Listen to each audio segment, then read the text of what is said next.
നമസ്കാരം. മലയാളി വാർത്തയിലേക്ക് സ്വാഗതം. കത്തിക്കയറുകയാണ് തമിഴ്നാട് നിയമസഭയിൽ.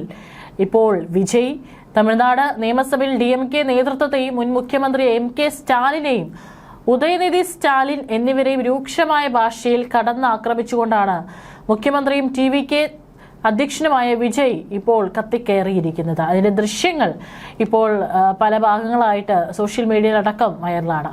കൊളത്തൂർ മണ്ഡലത്തിൽ നേരിട്ട പരാജയത്തിന്റെ പശ്ചാത്തലത്തിൽ സ്റ്റാലിനെ ലക്ഷ്യമിട്ട് സിനിമാ ശൈലിയിൽ വിജയ് അവതരിപ്പിച്ച കുട്ടിക്കഥ സഭയെ ആവേശത്തിലാക്കിയിരിക്കുകയാണ്. ഭരണപക്ഷ അംഗങ്ങൾ ഡെസ്കിലടിച്ചാണ് മുഖ്യമന്ത്രിയുടെ വാക്കുകളെ സ്വീകരിച്ചത്. തന്റെ സർക്കാർ ആരുടെയും ഔദാര്യത്തിലല്ല, മറിച്ച് തമിഴ് ജനതയുടെ പൂർണ്ണമായ അനുമതിയോടെയാണ് നിലവിൽ വന്നതെന്ന വിജയ് സഭയിൽ ആവർത്തിച്ച് പറഞ്ഞത്. പ്രസംഗത്തിനിടെ സഭാംഗങ്ങളെ സാക്ഷ്യം നിർത്തി വിജയ് പറഞ്ഞ കുട്ടിക്കഥ പ്രതിപക്ഷമായ DMKയെ ലക്ഷ്യമിട്ടുള്ളതായിരുന്നു. ഒരു ഊരിൽ പ്രായമായ ഒരാൾ വെയിലടിക്കുന്നുവെന്ന് പറഞ്ഞ് കണ്ണിന് മുകളിൽ കൈവച്ച് എന്തോ തെരഞ്ഞു നടന്നു. കൂടെയുണ്ടായിരുന്ന ചെറിയ പയ്യൻ എന്താണ് തേടുന്നത് എന്ന് ചോദിച്ചപ്പോൾ ആ പെരിയവർ പറഞ്ഞു, നിന്റെ പിതാവ് ഇവിടെ എവിടെയോ ഉണ്ടാകുമെന്ന് പറഞ്ഞിരുന്നു, പക്ഷെ കാണാനില്ല. എവിടെയാണ് നിന്റെ അച്ഛൻ? ഇതാണ് പ്രതിപക്ഷ നിരയെ നോക്കി വിജയ് ചോദിച്ചത്. സ്വന്തം മണ്ഡലത്തിൽ പോലും പരാജയപ്പെട്ട സ്റ്റാലിന്റെ അവസ്ഥയെ പരിഹസിച്ചായിരുന്നു മുഖ്യമന്ത്രിയുടെ ഈ രാഷ്ട്രീയ നീക്കം. മുൻ സർക്കാരിന്റെ കാലത്ത് കക്ഷിയുടെ പേരിൽ നടത്തിയ കൊള്ളകളെല്ലാം തിരിച്ചുപിടിച്ച് ഖജനാവിലേക്ക് ചേർക്കുമെന്ന് വിജയ് പ്രഖ്യാപിച്ചു. ജനങ്ങളുടെ പണത്തിൽ നിന്നും ഒരു പൈസ പോലും തൊടില്ലെന്നും ആരെയും തൊടാൻ അനുവദിക്കില്ലെന്നും അദ്ദേഹം വ്യക്തമാക്കി.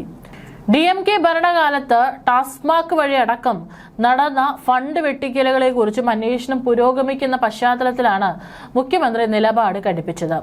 മുൻ സർക്കാർ പണം തട്ടിയെടുത്ത ആരെയും വെറുതെ വിടില്ലെന്നും അദ്ദേഹം കൂട്ടിച്ചേർത്തു. തമിഴ്നാടിന്റെ വികസനവും വളർച്ചയും മാത്രമാണ് സർക്കാരിന്റെ ലക്ഷ്യം.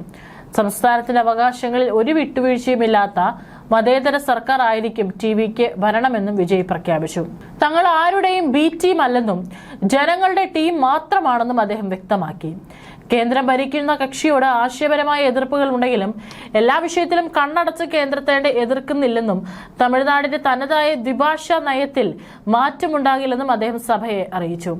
സിനിമയിൽ നിന്ന് നേരിട്ട് മുഖ്യമന്ത്രി കസേരയിലേക്ക് എത്തിയതിനെ പരിഹസിക്കുന്നവർക്ക് വിജയ് കൃത്യമായ മറുപടി നൽകി. സാധാരണ നടനിൽ നിന്ന് തന്നെ ഈ പദവിയിൽ എത്തിച്ചത് തമിഴ് ജനതയുടെ വലിയ പിന്തുണയാണ്. കക്ഷി രാഷ്ട്രീയ ഭേദമന്യേ തന്നെ തകർക്കാൻ ശത്രുക്കൾ ഒന്നിക്കുകയാണെന്നും കരൂരിലെ സംഭവ വികാസങ്ങളെ ഓർമ്മിപ്പിച്ചുകൊണ്ട് അദ്ദേഹം പറഞ്ഞു. എന്നാൽ അവർക്കുള്ള മറുപടി ജനങ്ങൾ നൽകിക്കൊള്ളും. അഴിമതി അറിയില്ല, ജനങ്ങളെ കൊള്ളയടിക്കാനും അറിയില്ല. തനിക്കും തന്റെ മന്ത്രിമാർക്കും ഭരണം അറിയില്ലെന്ന് ആക്ഷേപിക്കുന്നവർക്ക് മറുപടിയായി വിജയ് പറഞ്ഞ വാക്കുകളും ശ്രദ്ധേയമായിരുന്നു. ശരിയാണ്, എനിക്കും അറിയാത്ത പലതുമുണ്ട്. ജനങ്ങളുടെ പണം മോഷ്ടിക്കാൻ എനിക്കറിയില്ല. ടെൻഡർ തുക കൃത്യമായി ഉയർത്തി അഴിമതി നടത്താൻ അറിയില്ല. ക്ഷേത്രത്തിലെ പണം വകമാറ്റാൻ എനിക്കറിയില്ല. സാധാരണക്കാരുടെ സൗജന്യ ബസ് യാത്രയെ OC ബസ്, അതായത് സൗജന്യ ബസ് എന്ന് വിളിച്ച് പരിഹസിക്കാനും എനിക്കറിയില്ല എന്ന് പറഞ്ഞുകൊണ്ടാണ് വിജയ് തന്നെ പ്രസംഗം അവസാനിപ്പിച്ചത്. തമിഴ്നാട് രാഷ്ട്രീയത്തിൽ TVKയുടെ ഭരണം പുതിയൊരു വിപ്ലവത്തിന് തുടക്കം കുറിക്കുകയാണെന്ന പ്രഖ്യാപനത്തോടെയാണ് മുഖ്യമന്ത്രി സഭ വിട്ടത്. TVKയ്ക്കുള്ള അധികാരം എളുപ്പത്തിൽ ലഭിച്ചതല്ലെന്നും പല വിധത്തിലുള്ള ഗൂഢാലോചനകളെയും നിയന്ത്രണങ്ങളെയും അതിജീവിച്ചാണ് തമിഴ് ജനതയുടെ ഹൃദയത്തിൽ ഇടം പിടിച്ചതെന്നും മുഖ്യമന്ത്രി വിജയ്. തമിഴ്നാട് മുഖ്യമന്ത്രിയായി അധികാരമേറ്റതിനു ശേഷം നിയമസഭയിൽ നടത്തിയ ആദ്യ പ്രസംഗത്തിലാണ് വിജയ് തുറന്നു പറച്ചിൽ നടത്തിയിരിക്കുന്നത്. നിയമസഭാ തെരഞ്ഞെടുപ്പിൽ സഖ്യമില്ലാതെ മത്സരിച്ച TVK 35% വോട്ട് നേടി ഏറ്റവും വലിയ ഒറ്റകക്ഷിയായതും എടുത്തു പറഞ്ഞായിരുന്നു വിജയുടെ പ്രസംഗം. കരൂരിലുണ്ടായ ദുരന്തത്തെക്കുറിച്ച് നിയമസഭയിൽ വൈകാരികമായാണ് വിജയ് സംസാരിച്ചത്.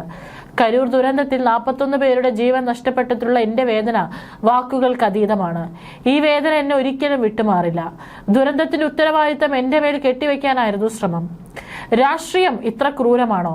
അങ്ങേയറ്റം ക്രൂരമായ നടപടിയാണത്. നീറ്റ് സമൂഹത്തിൽ അസമത്വം സൃഷ്ടിക്കുകയാണ്.